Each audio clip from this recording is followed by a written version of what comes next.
So we've covered setup and takeaway. Now let's have a look at the lighter parts of the backswing. So what we want to do, we've covered that we want to get it nice position here and what happens from there. Now as we rotate, we want to get the club, a little bit of wrist cock, and the club moving and the body turning. Now I see a lot of people, you might get in this position but then they don't cock the wrist. Now the wrist, you don't necessarily have to cock them, but a little bit of wrist set is going to help you with a bit of speed. Now what I like to do is a little drill, is get a T-peg, place it in the butt end of the club, and what we want to do is get that nice takeaway that we talked about and then set the wrist. Now too many people will go this way, which will cause you to grab it on the downswing and then come across it and probably hit a slice.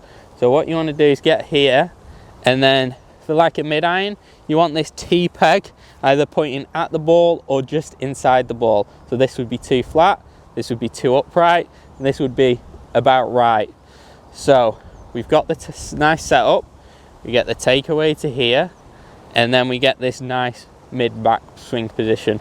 From here, you want to rotate to the top and create a nice wide arc. Now a good way to check your top of your backswing position is take this left hand off, and you want this right hand to be as far away from your head as you can.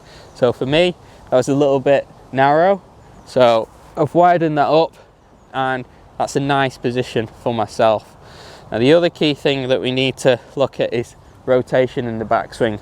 We've heard a lot of things, or I certainly have on TV, about restricting those hips and creating a big shoulder turn for power and speed. If you look at the data and the science behind it, that's not really the case. And a lot of people who play golf, you'll probably be sat in an office all day, you get really tight. So we want as much rotation as we can in the backswing to get you some speed.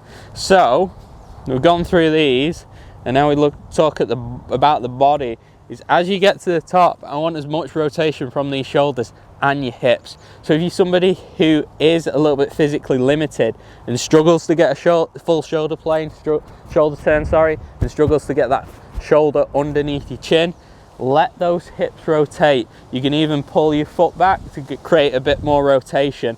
So what you want to do is get as much rotation as you can. If you're somebody who's again tight, let that left foot raise up. This is going to enable you to get more rotation, and hopefully get you that more rotation will enable you to get a little bit more speed on the downswing, and everybody wants to hit the ball further.